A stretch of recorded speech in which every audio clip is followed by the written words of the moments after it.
Hi, my name is Nathan Quao, and we are still looking ahead to the 2016-2017 Premier League season. So in our previous video, we looked at the top 6 or top 7 teams who would finish where, who would be in the top 4, who misses out. Now we are going to look at the bottom half of the season and find out if Sunderland will escape, if Swansea can fly above relegation, or if the promoted teams will get a one-way ticket back down to the Championship.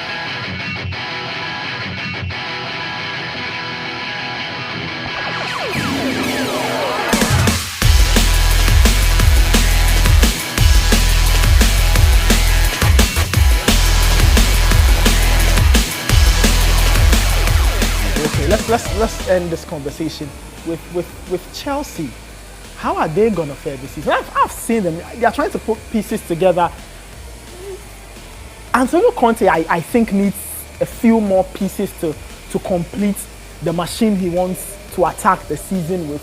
Babaraman is already gone on loan. Now there's a problem of who plays at left back now for Chelsea, if they will play a back four, or what they will do in terms of a playing shape for next season.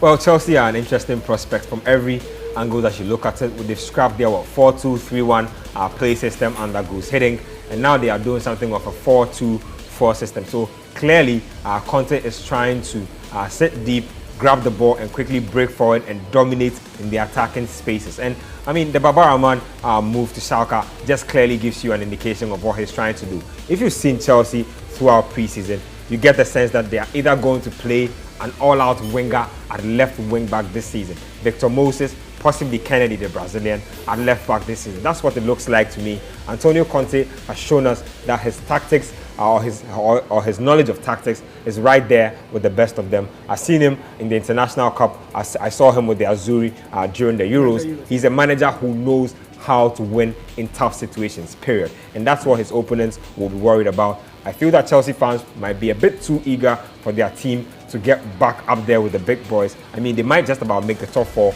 or the Champions League. They might even compete for the title or even end up as winners. But I think that they need to give their new manager some ample time to be able to familiarize himself with the team, the players and the setup. But for Chelsea, I like I said, I still feel that there are a few players short of a very interesting machine. But Antonio Conte is a fantastic coach. Let's see what he pulls up. So let me pin you to the wall. Top 4. Who's finishing in that top 4? Not in any particular order though, but which 4 teams will make it to the Champions League next season from England?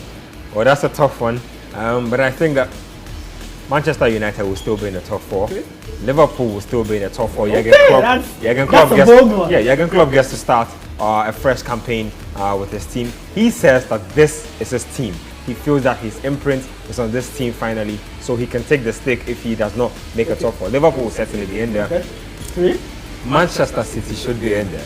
Okay. Manchester City you feel they have the with quality. their new manager Pep Guardiola, new players being brought in, they certainly do have the quality. And then Tottenham Hotspur will replace Arsenal. You think Arsenal will make top 4? Arsenal will drop out of the top 4. Arsenal fans will be Tottenham happy. look like they have more about them. They look like they mean business. They look as if they've done a lot of introspection with regards to how their season collapsed on them at the final phases. They look like they are a team that's ready to go out there and correct their errors. A top 4 berth finally awaits them. Well, I go with you on Man United, on Man City, Chelsea. I think Liverpool finish out of the top 4 to finish 5th. And then I put Arsenal in there. Say what you will say about Arsenal. They have got the experience to finish in the top 4. Mark my words. Arsenal will make the top 4. Interesting. We'll see how that one plays. Let's move on down the table. Let's pick on some of these other teams. First of all, we're going to get 3 new teams. There's Borough, there's Burnley, Hull City.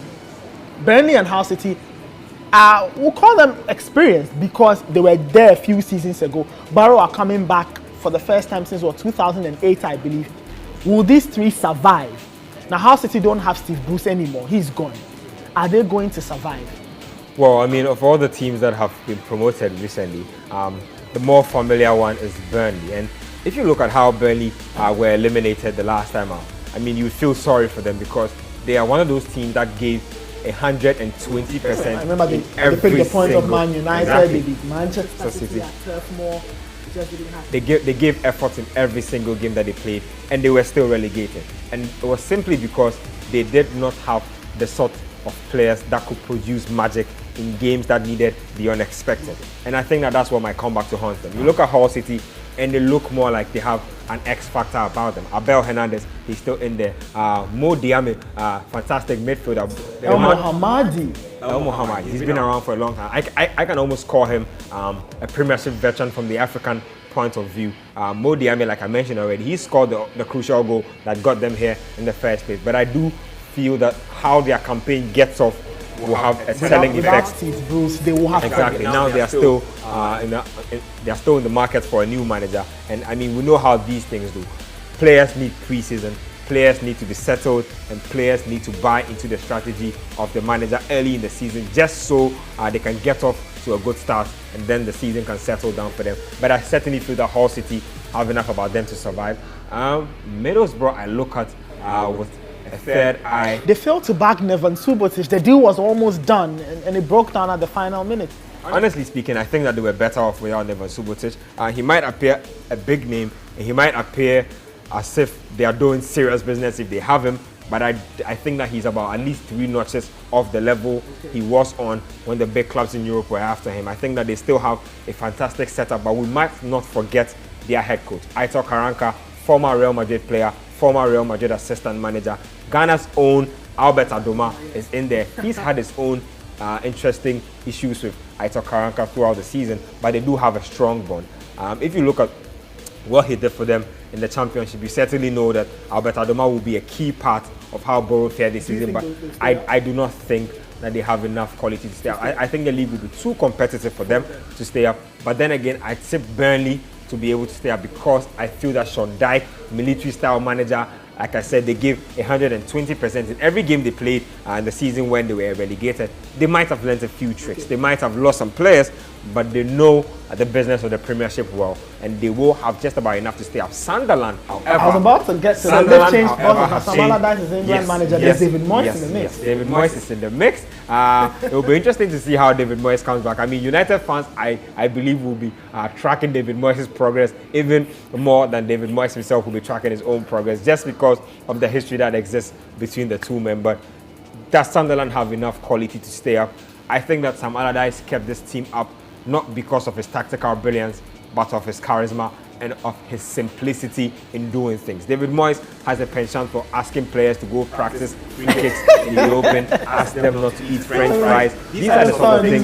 These are the things that get on the nerves of players. And I mean, he might have an easier task with players at Sunderland because certainly the egos at Sunderland are smaller than the egos that ride in Bentleys and Lamborghinis at Manchester United. So, I mean, David Moyes should have a tricky one.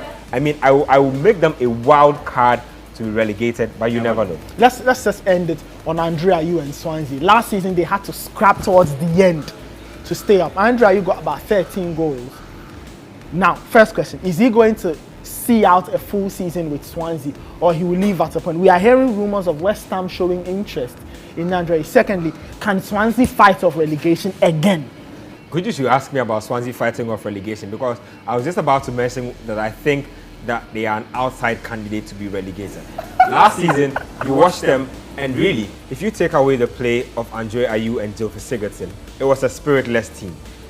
They went through large sections of the season where you really could not tell what sort of play pattern the team was following. You really could not tell where their inspiration was coming from. There was no consistency. They would win a game and look like an all-star team one moment and look like a team that were bound for relegation the next moment. It's that sort of inconsistency that I think they need to figure out in order to be able to find good ground this They've season. moved Bafé Gomez on to Marseille on loan.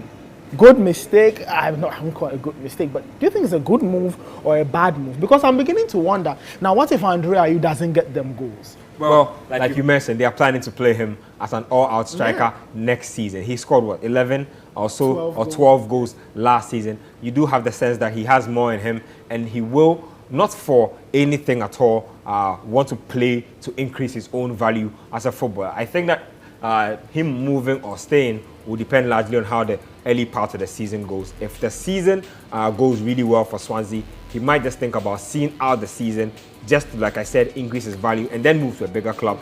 If things are not going too well by December, you get the feeling that he might be ready to jump ship. Already, we are hearing before, we are already hearing that some clubs settling like and already there's a 20 million bid from West Ham. They're already monitoring his situation, and they are seeing if he will possibly be interested or if they can tempt him with football. I mean, West Ham have the Millennium Stadium coming up. The Olympic Stadium. They have European football to look forward to, so they are quite. And his very good friend Dimitri Payet. I hear he's the bait, trying to draw Andre Ayew to West Ham. So I mean, Andre, we'll see. I mean, it all depends on the first half of the season. So that's really what it is. It's beginning to shape up extremely well. We start coverage on the 13th of August. That is when all the drama will begin. And the added features, we've got Friday night football at least twice during the season. So the football is all week, every day, every time of the week and every part of the season. So do join us as we start on the 13th of August 2016, episode 1 of the Premier League. Will be live on Citi 97.3. The previews are on Citi TV, so we have you covered on air, online, and on Citi TV. Catch you then.